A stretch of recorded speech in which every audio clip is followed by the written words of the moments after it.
Hi, everyone. Welcome to the Sierra Nevada Alliance's March webinar. My name is Alexa Finn, and I'm the current SNAP Education Outreach Coordinator. I'm so happy that you could all make it here this afternoon. We are so incredibly grateful to have Megan Joyce here today as our moderator for our Women in Science panel. And I'm going to quickly introduce Megan. Megan is a conservation communications professional working at the intersection between science, policy, technology, and storytelling.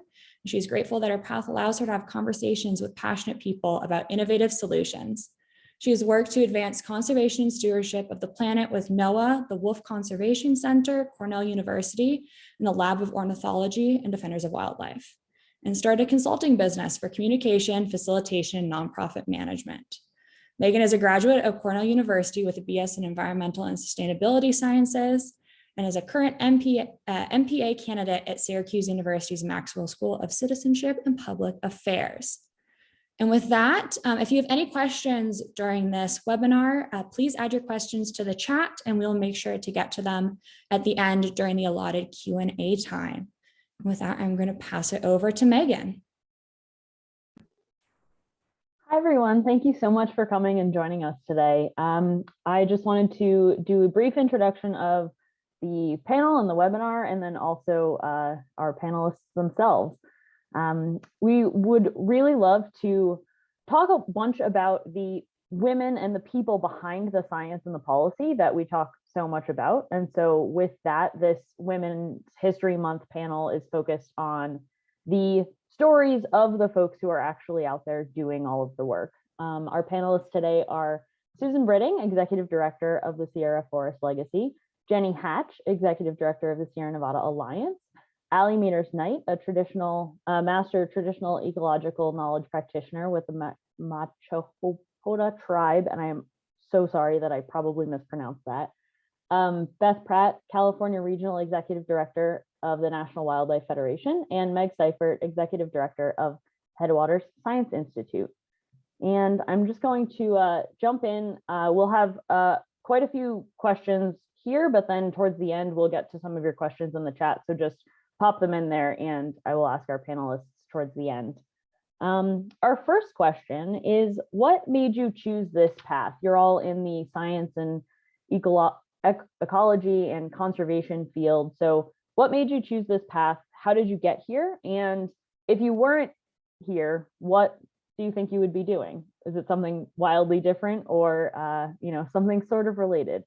And Beth, I'd like to start with you.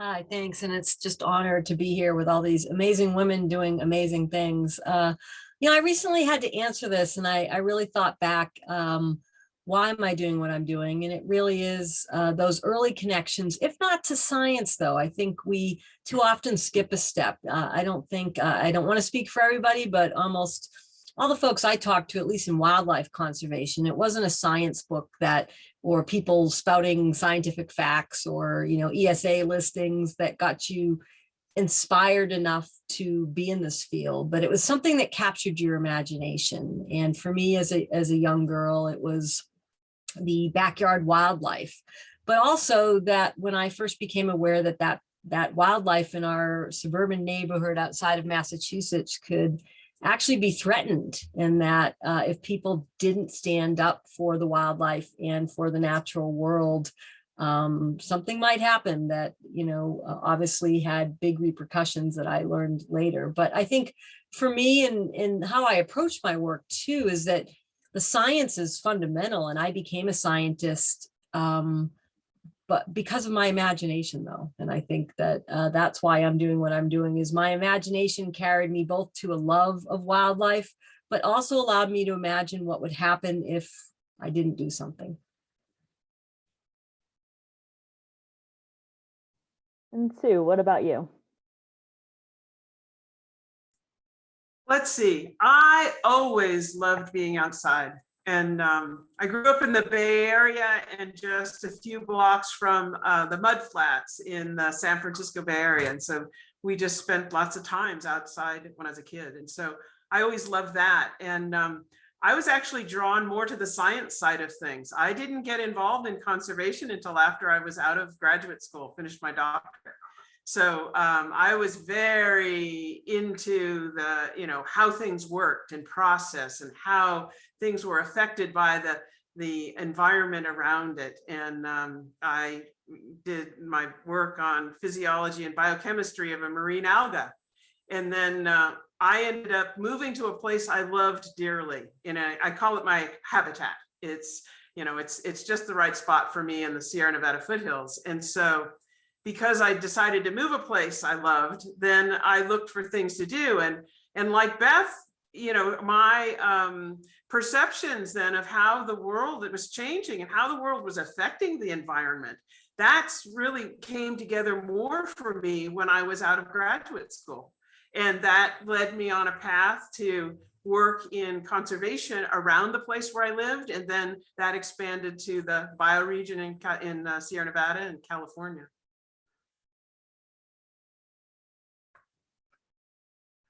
Awesome. I love the different paths we already have. And Allie, what about you? Hi, I'm Allie Metters Knight, and I'm in Machoodpha territory right now, speaking on my homeland, unceded tribal territory. But I'd like to, my field in science, it was almost as if teaching children about basket material and being outside and showing the things that I was seeing in our parks and in our areas over the years to gather, that I knew that I belonged in the science field, teaching that to children, that is a science. But overall, what really got to me is activism, because as a Native woman in this territory, Western science dominates everything from the CSU system all the way down to what's taught in kindergarten. But truthfully known, there's only been colonial experience here for about 180 years. So 180 years of observing science here is limited. And so introducing tribal knowledge and matching it, or what would you say, ameliorating it or acculturating the two sciences of Western science and indigenous science was really important, because we don't have a word for wild. That is a colonial term. There is no wildlife here. This is all home. So this becomes a different view of the world, especially for restoration. So as an educator of science and an activist, there's nothing I can't imagine. If I wasn't doing what I'm doing today, I would just be trying to weave pretty baskets. So, but they come hand in hand. You can't get good basket materials unless you're tending and taking care of the land. And so it's important for me to build workforce here and create a whole workforce in this community that's capable of tending everything.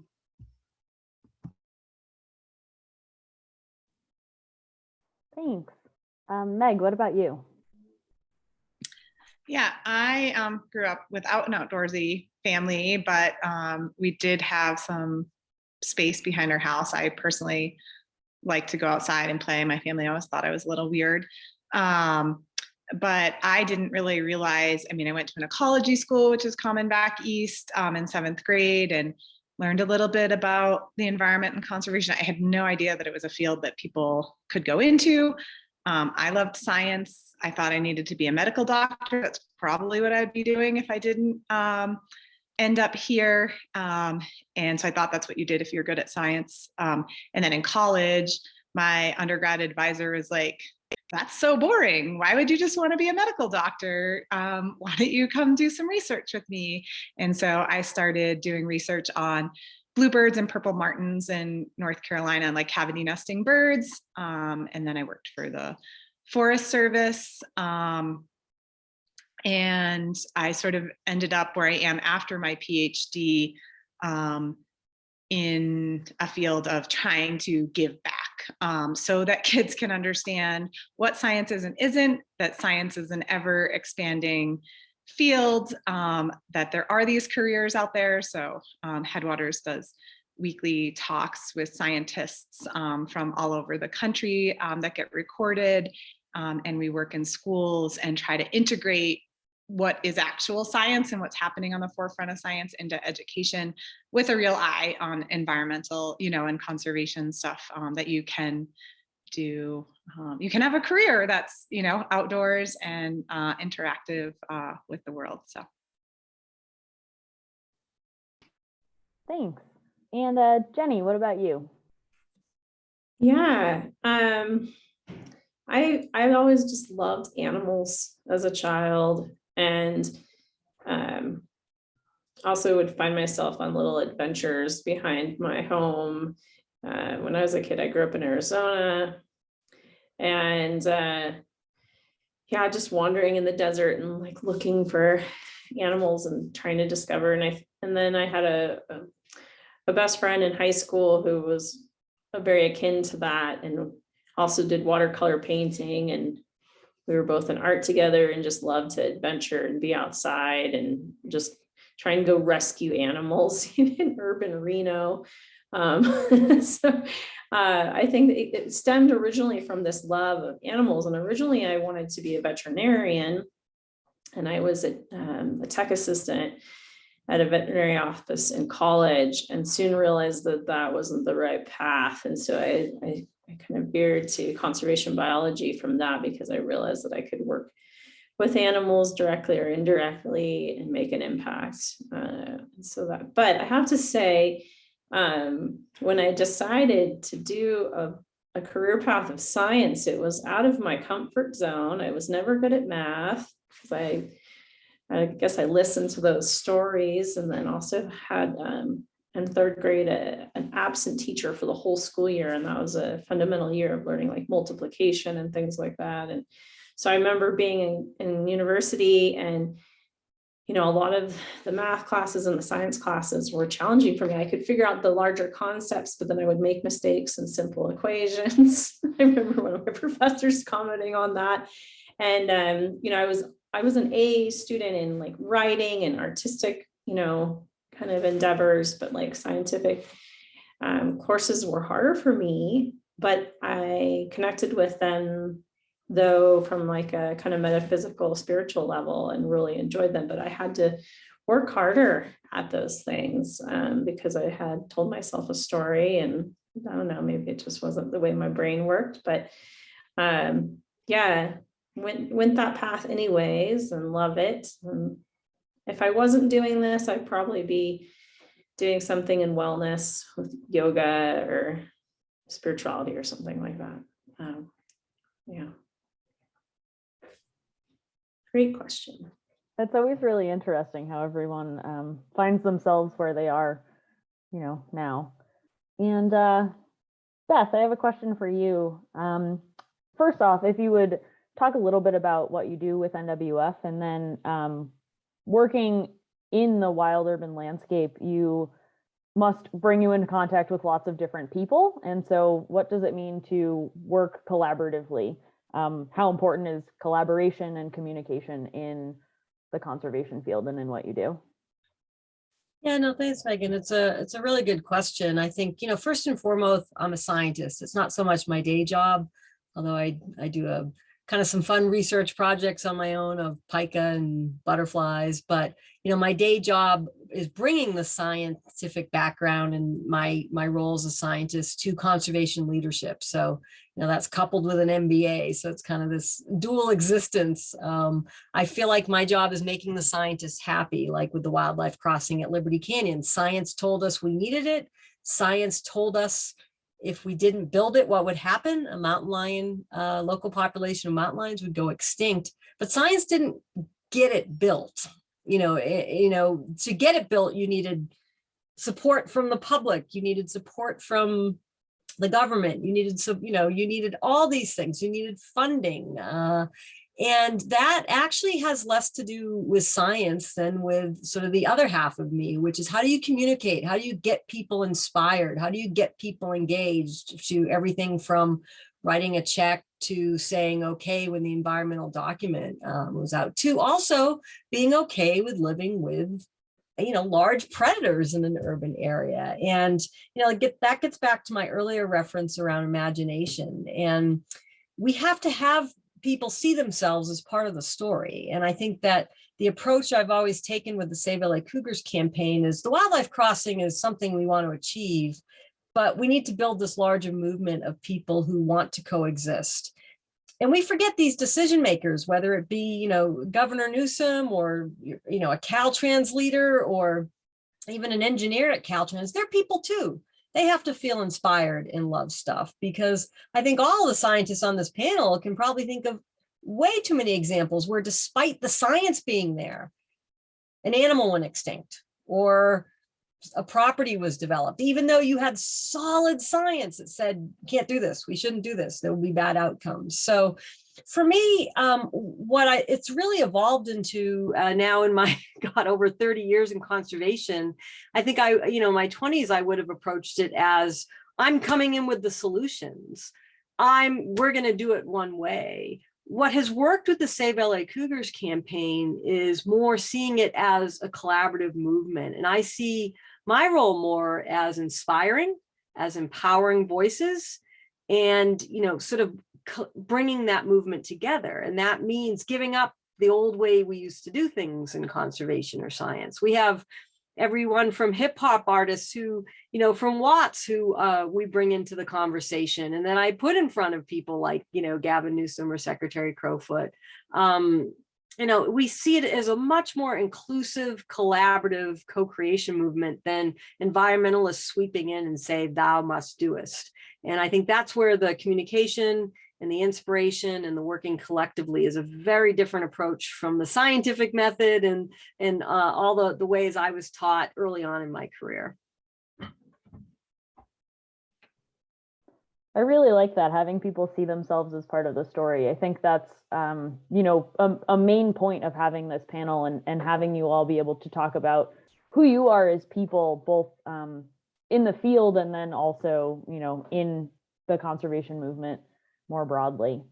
And speaking of that, Meg, Headwaters pairs students with mentors in the field. Does that, resonate with you and your work as well? Yeah, I think it's really important to get students to see themselves, as able to be, part of the picture, to understand, what opportunities are out there, and also to understand what science is. So I think a lot of the ways we've taught traditional science is, and Jenny talking about how maybe she managed to get through anyway. A lot of kids are turned off and wouldn't have that same kind of perseverance. And I think, memorizing a lot of information, being really good at math, these are all things that people are told they need to be really good at to be a good scientist. You have to have some of those skills, but you have to have creativity. You have to have an interest. And I think we turn a lot of those kids off from science, but when they get into the scientific process, where they can ask a question, start problem solving, like Beth was just saying, then where that connects with actually the public and outreach, all of those things are really important skills that we often are kind of missing in that path into science. So by getting mentored and being able to use their own creative path, and also seeing, multiple solutions, or potential there, they're actually connecting, with what's happening rather than just reading about, something that's happening. And so I think that's a really important part of science that we're often missing. Awesome. And Jenny, do you have something to add as well? Yeah, I just wanted to add to what you were saying, Meg, because it's interesting, when I was getting my science degrees, I remember thinking, oh, I'm not good at this technical stuff. I'm, more of a writing left brain person, if I'm getting that right. And then it's funny because then through all that studies and schooling, then I got to this point in my life until a few years ago, actually during COVID, I think is when I uncovered this again, where I told myself, oh, I'm not very creative. I'm not very creative. and then I realized, I'm like, wait, I'm really creative. I have to be, because I have to be a problem solver, and I love to paint, and I love to sing, and like that creative outlet stuff is really important to me. But it's funny how we put ourselves in these weird camps, and it really doesn't work that way. It's not black and white, I guess. Yeah, and there's so many things that tie in. We already talked about communication and collaboration and, all different sorts of knowledge and practice and ways of doing things that are really important to the work that we do and the work that we do together as well as individually. Has there been an instance in your life when a woman, or in your career, when a woman has lifted you up in the field in science? And I'll leave that open to anyone who wants to answer.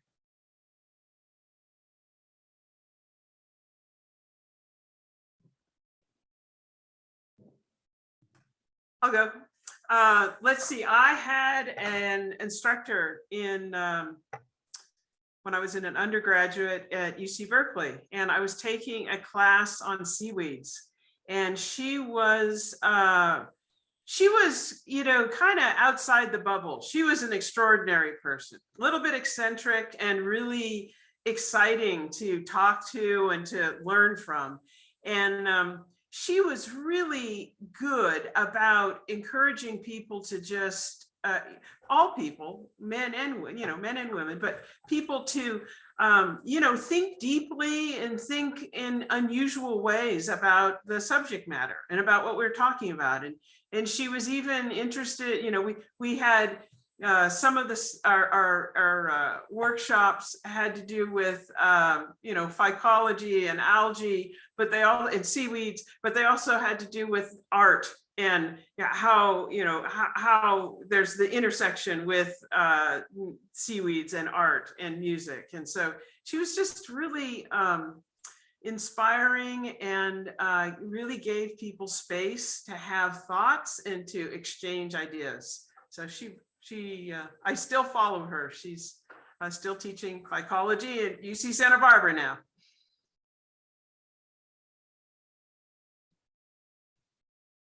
That's awesome. Does anyone else have a story to add as well?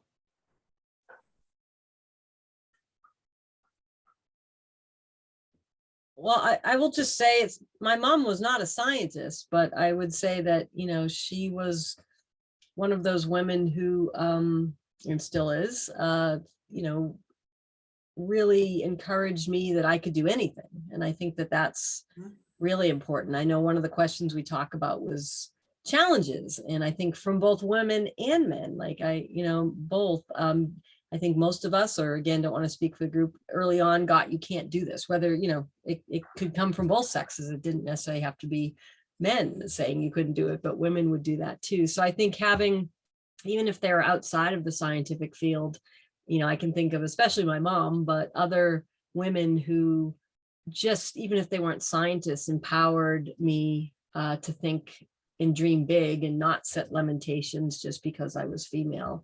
And I'm from a generation where, I remember my mother couldn't even have her own checking account when she was married. We have come a long way, baby. And those, boomers and Gen Xers will get that reference. So I remember a time where you legitimately couldn't get into these fields. I couldn't play some sports I wanted to. And obviously discrimination hasn't gone away, and it's something we have to work on. But, when I was growing up, it was way more prevalent. So having those female role models to tell you to dream big and doesn't matter what society's saying is so important. Yeah, I kind of paused here because I actually didn't have a lot of females telling me this, but thankfully I did have, my parents, both of them together, and my undergrad advisor who was a male, but saying you can do this, And so I think that's really important, for women, just to echo what Beth said, but unfortunately I did not. And it's part of why I'm in the education, side of things now, because I think more kids, whatever their background, need that, kind of encouragement and need to hear from people who they can resonate with that they can do this. And Allie, your certification program is really empowering this ecological workforce. Is that, does this speak to that as well? You know, empowering these and inspiring both Native and non-Native folks to do this work as well? Yes. You know, there's a different traditional ecological science has become kind of cliche. You know, the word traditional means that it's set. You know, there's a traditional way of doing things, but it evolves. Science evolves, and so does indigenous science. It evolves, and so what's really important is that, you know, place-based science, especially here in Chico, California, or Butte County, what we have in our watersheds. Our name Machoodpha, our tribe, means when the snow melts, the land gets wet. And so that name Machoodpha, but it's said Machoodpha now, that it became really evident that most of the folks in the local area that had access to the preserves and the reserves were kind of the privileged of, you know, youth that were able to go to college and have access to all of our tribal territory. They were able to burn, they were able to do restoration, they were able to do all of these things within our tribal territory. And we would pretty much have to enlist and get enrolled into colleges and onto these classes in order for us to have access to our tribal territory. And I thought that lacked a lot of sensitivity after the genocide that took place here and the land grab that took place by the university itself during the 1960s.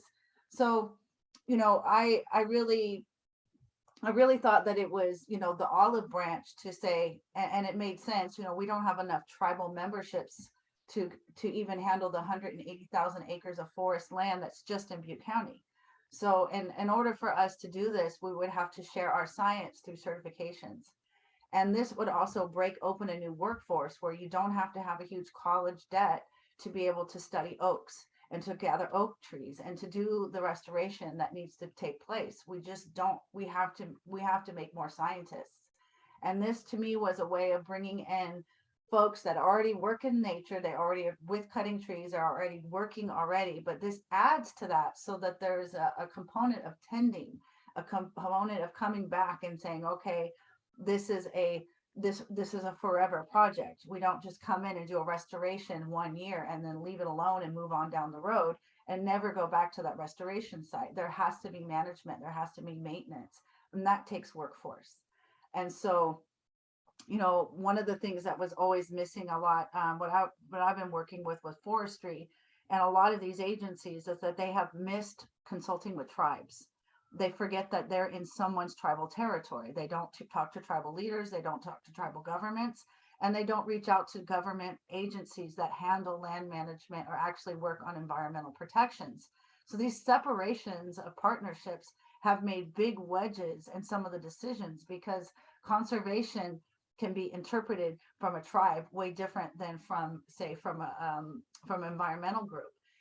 Because conservation to a tribe may be going in and actually managing and tending and cutting and burning and gathering and going back and forth each season, where conservation in some terms are don't touch it at all, leave it alone, don't touch it, don't touch it.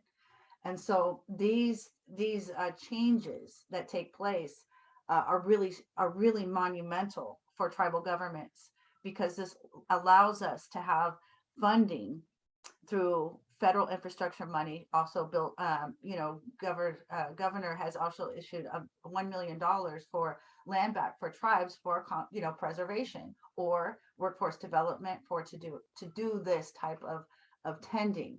And I think this also reduces the student debt.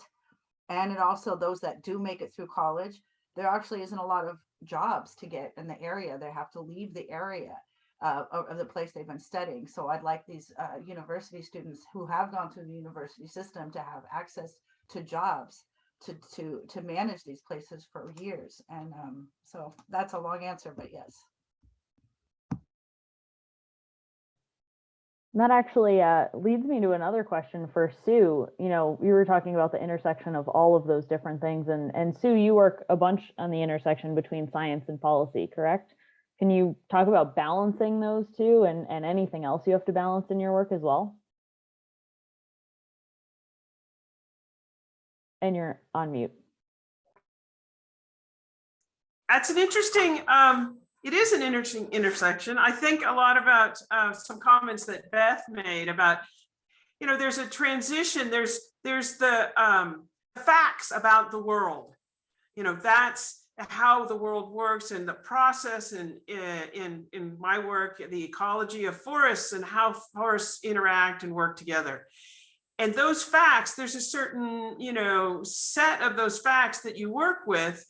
And then there's the leap you take in getting people to understand those facts and understand how those facts affects their lives and their futures, and getting people to understand that dynamic. And so that's, in my mind, that's what happens when we work on policy.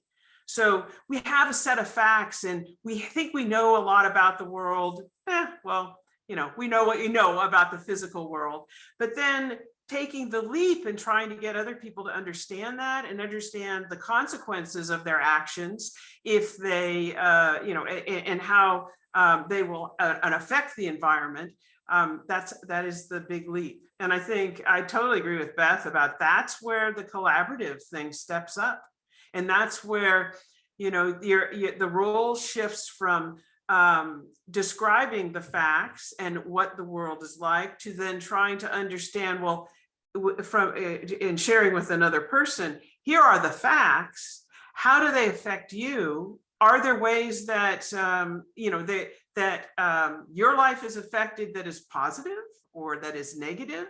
And if there are barriers created by these facts, how do we work around them to, in my, you know, lexicon, how do we work around to protect the environment that I care about, but also attend to people? And so then you have this intersection with people.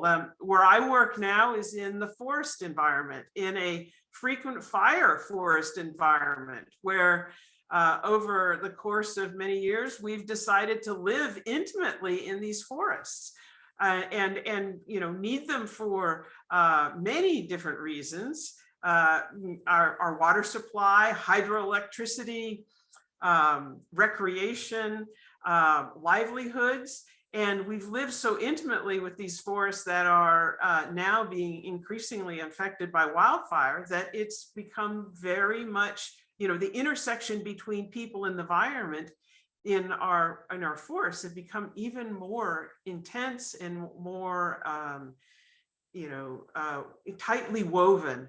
And so, you know, for me, that makes it even more important to be able to convey the intersection of science and policy to people in ways that are relevant and help them understand, for them, it's time that we need to take action and we need to do something different in the way we interact with the world. Otherwise, we're not going to have forests and we're not going to have people, those people living near them, because their very lives are threatened and the services we get from forests are threatened. So it's you know, in a kind of an academic or intellectual way, it's a very interesting time to be working as the environment, as the environment becomes more prevalent in people's conversation, especially with climate change, and is a different time to then interact with people about what it means. And it becomes less abstract, less just a set of facts, and more how those facts interact with our daily lives. Thanks for that. And I want to switch gears a little bit, and in the spirit of celebrating all of you and all of the personal, you know, things that you've put into doing this work, I do want to ask each of you what your proudest accomplishment has been in your career so far, if that's a specific project or even just a conversation that went really well. You know, no matter how big or small it is important to celebrate the wins. And Meg, I'll start with you. Yeah, I mean, founding Headwaters is probably my biggest accomplishment, but within that, I mean, the real accomplishments are the kids who come back and are like, I'm in college in science because, of my program with Headwaters, or the kids in school that the teachers like, oh, you got to be careful. I don't even know. He shouldn't even be doing a project. And now the next day, the kid is like bringing in things from home and leading his group's project or her group's project. You know what I mean? And really excited about this. And I'm like, yeah, teachers, I don't want to hear, about your preconceived notions about your students. We're here to make scientists. And so I think all of those students, and their stories, and even ones that don't want to be scientists, but now understand that, process. I think we have numbers hovering around 90% of students say they like science better, after doing our programs. That feels really awesome. Whether they want to be a scientist or not, they at least have a better, perception about that and the environment. Those two things go hand in hand since we're doing outdoor projects and the connection they feel there. So. Yeah, that's awesome. The inspiration is really important. Allie, what about you? You most proud of? Well, I'm working on it right now. The TEK program for the tribe, it was grassroots. It took 20 years to put together. I wrote the business plan in 2009. It really didn't kick out until 2021. So it was a lot of work, a lot of collaborating, a lot of working with different agencies in the area, to the point where we were able to get we're working on a seed bank here locally on federal land at the Mendocino Tree Farm. It'll be one of the first 638 agreements of its kind through forestry. So I'm really proud of that seed banking program that we have about native seed gathering, banking on native seeds in our area. And then also we were able to exercise the first cultural burn on SB 332. That was Don Hankins authored that a lot, and then he was also the burn boss on it. But we were able to burn deer grass in the middle of the city in parks and do a cultural burn.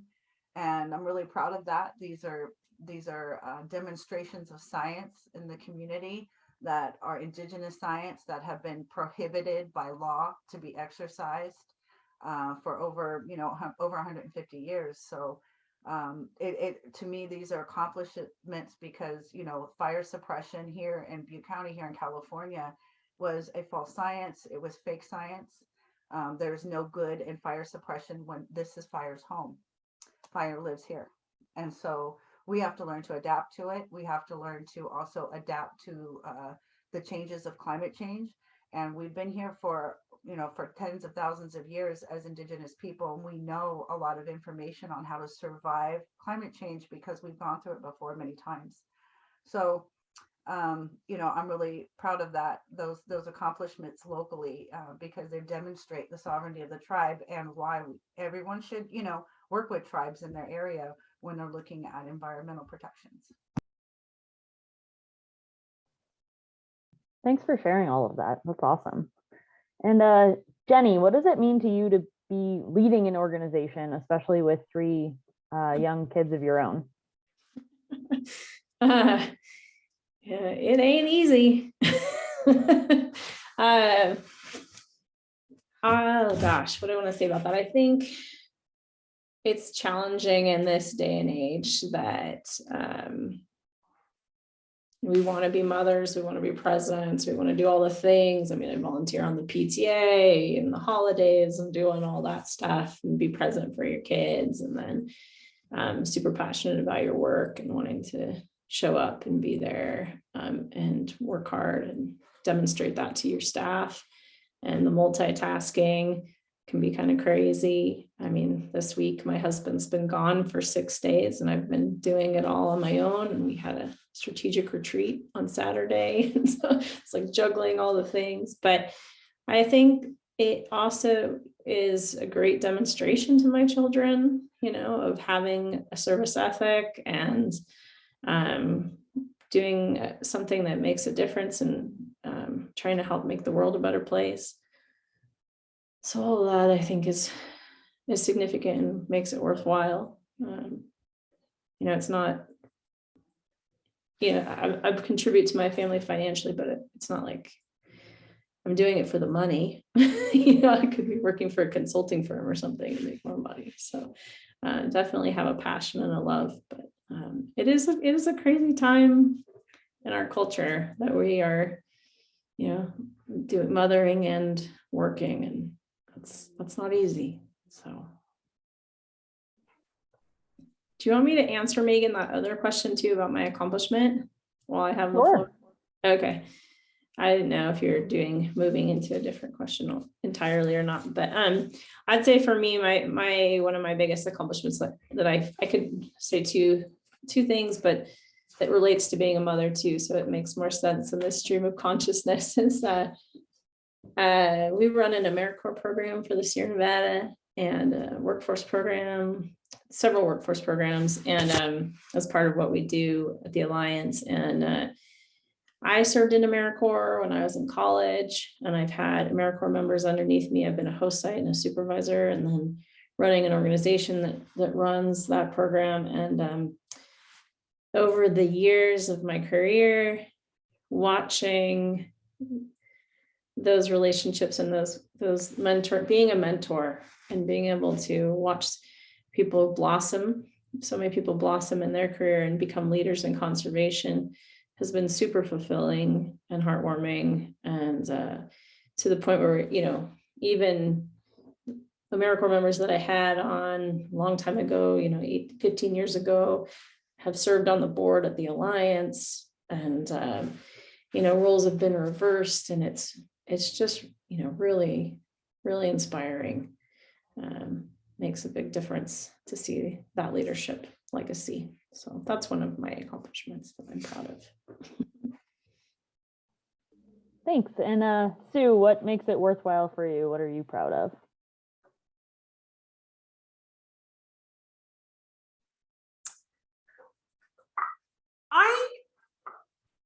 I have so much enjoyed all of the inner workings of science and the ecology of the landscape and the interactions. And so that's always made it worthwhile, the intellectual side of things.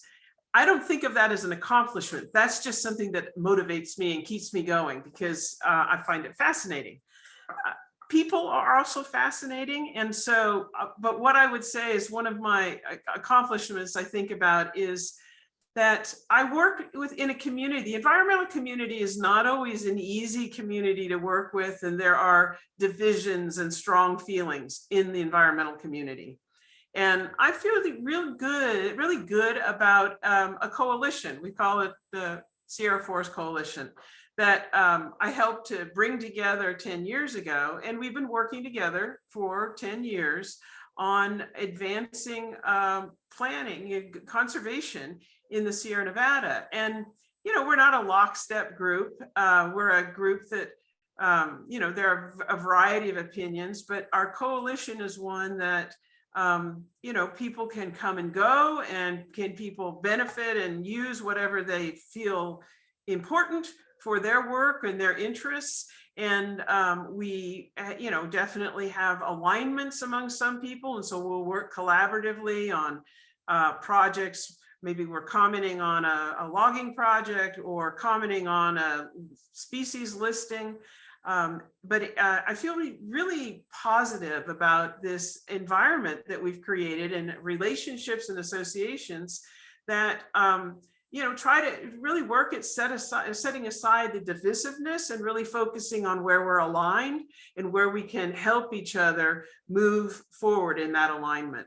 So that's one thing I feel real good about.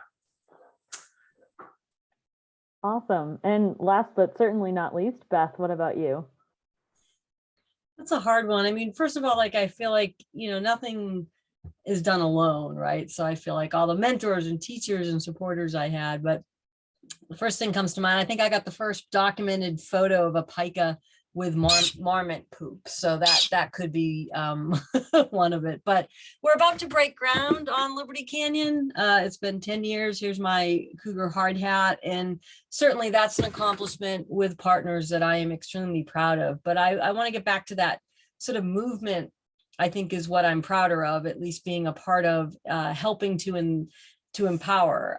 We work with a lot of schools in LA, and it's some of my favorite work. And there's this one school who, they live in an area with very little access to green space, and about 30% of them are from immigrant families. And, some of the challenges they face are nothing like I faced as a kid. I grew up solidly, lower to middle class, had every advantage. And, when I had problems, a boy didn't like me or I got a bad grade, I'd go into the woods and look at the squirrels and, make up stories about animals. And, I've come to see that as a right? It's not just about the health of an ecosystem for people, but it's also the psychological health that I've come to see as a right for people. And the first P22 day, a class from this school got up. And remember, they go home, especially during the last administration, not knowing if their parents were going to be there, right? Because they could have been hauled off. So they are facing psychological trauma I couldn't even identify with as a kid. And they got up at the first P22 day and read letters to P22. And one of the little boys, keep in mind this is a second grader, said, "I know how it feels, P22, to be sad, lonely, and scared. I've been there before." And, I just burst into tears, but it also made me feel good about the work we're doing, is that we're empowering connections to kids who were told, it used to be you have to go to Yosemite to connect to nature. We're empowering connections for people where they're at. And that to me is a right. And I think I'm most proudest of that. I love that. We're about to take a couple of audience questions, but Alexa has a message from Sierra Nevada first. Yes, thank you so much, Megan. And thank you everyone for being here, and all the women. Your stories have been incredible. Thank you so much for sharing. Before we hop into questions, we would love to invite you all to contribute to the Sierra Nevada Alliance to keep these webinars free and accessible. Without your help, these wouldn't be possible. So if you could please visit SierraNevadaAlliance.org/donate if you'd like to pitch in, that would be fantastic. I'll also make sure to add our website to the chat. And at this time, if you have any more questions or comments, please do add them to the chat and Megan will go through them. Thank you all. Thanks, Alexa.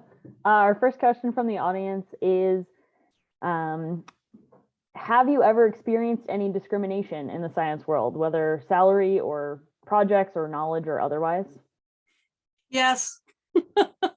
That's it. Maybe this question should be, have you not? Has anybody not on I think that, this is something that, the reason why I even do the work that I do is because there was just a lot of Native women being pushed out of, forestry and land management positions.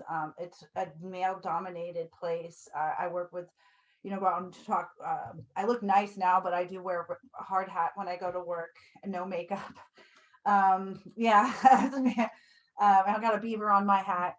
And so, the discrimination is layered, mostly because of the unique situation we have in the United States of having capitalism and patriarchy married to each other right over the environment. And so to me, as a Native woman, I see the nature as a matriarchy that is constantly being tested by, both capitalism and patriarchy over and over again as institutions. And so that's why I think in this field of science, it is male dominated mostly, especially forestry, because it's been handed over to timber industry. It's a very male dominated place. I could be sometimes, 2 women on a site with 30 people. And so it's important for me to break those boundaries and get a lot more women and out into the field, not just as, decision makers in offices, but actually out on the field deciding what happens on the land. Jenny? I was just going to say, even just this weekend, one of my board members who will remain nameless, an older man, keeps referring to me as kiddo. And it's just like subtle digs like that, you know, I'm like, I'm 43. You know, it's this like really weird, subtle disrespect, you know, that we're given, and I've been battling my whole career, you know, for being a woman or being young. Yeah, it's crazy.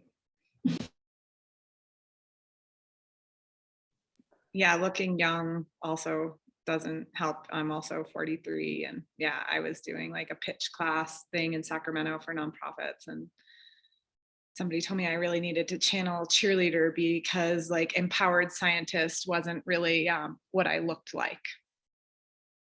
You know, I was like, what? Like, so this is what I do, you know what I mean, for a career. Like, really, you want me to emulate something else? Like, you know, no, it's not worth doing. I will say, having experienced everything from sexual assault to sexual discrimination to gender discrimination on the job, you know, it's, I mean, I don't think it's unique to the science world. I think us as women put up with this in our lives, but I will say, being now in my 50s, and I'm just about to turn 53, it's empowering. You do see the age discrimination side from both women and men, but what's more empowering is, I think once you get the years in, you don't take it anymore. I mean, my 20-year-old self was terrified to speak up about any of this stuff. My 53-year-old self has no problem calling it out. So I think, you know, back to almost that original question, I think as we as women age and have that power, I think it is something I wish when I was younger, women, you know, and I understand why they didn't. We were in a very different place as a society, but I think as women now, you know, being able to speak truth to power when we have that privilege or position is really important, especially with those who can't and experience this stuff. I remember women in the room sometimes, you know, again, this back then, or even sometimes now, like, that don't say anything. So I think that's something to take really seriously for us as women, as we do feel more confident or have that privilege in our careers to be able to speak up for when this does happen.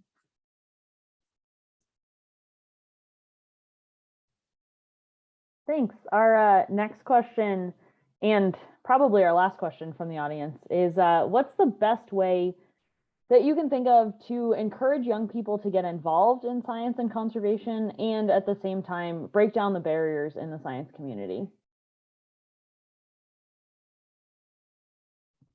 For me, I didn't have a degree. I was in, I didn't get to finish college. I have 5 children. I have a child who's blind and has seizures. She's had cerebral palsy.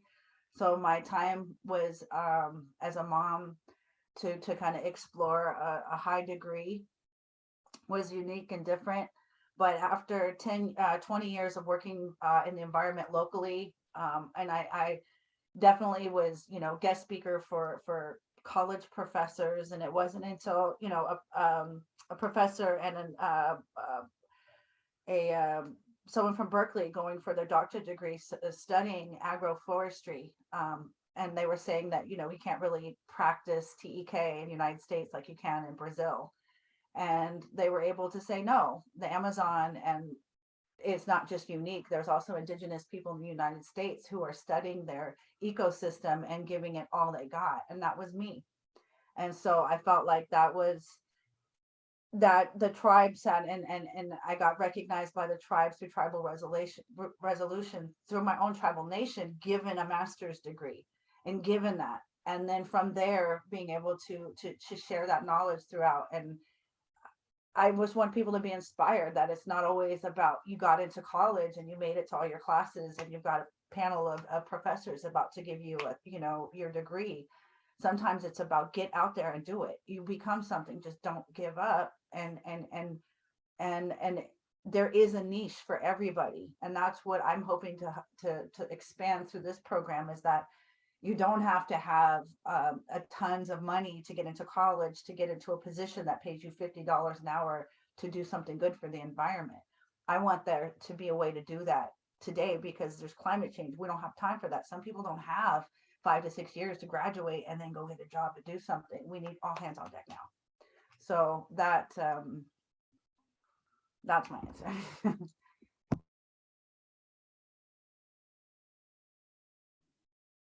Anyone else have any last thoughts for this?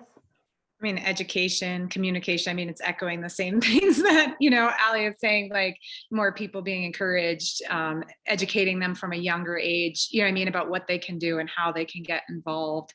And we're helping on the other end with scientists, trying to get them to mentor kids, and interact, because they need to have better communications, and better involvement with the public that's more meaningful, not talking at people like they can't do it, but being inclusive. So I think those things are really important.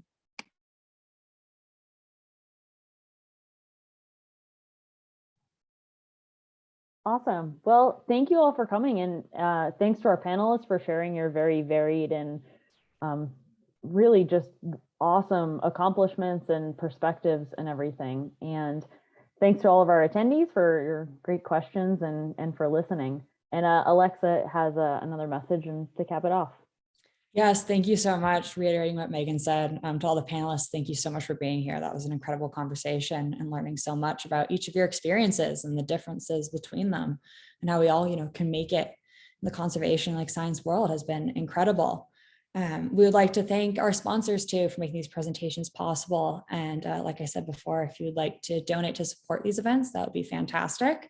A recording of this webinar will be available shortly on our website, and it'll also be emailed out to you, as well with a short survey, as well as everyone's contact information for the panelists, if you have any more questions that you would love to ask them and didn't get the chance.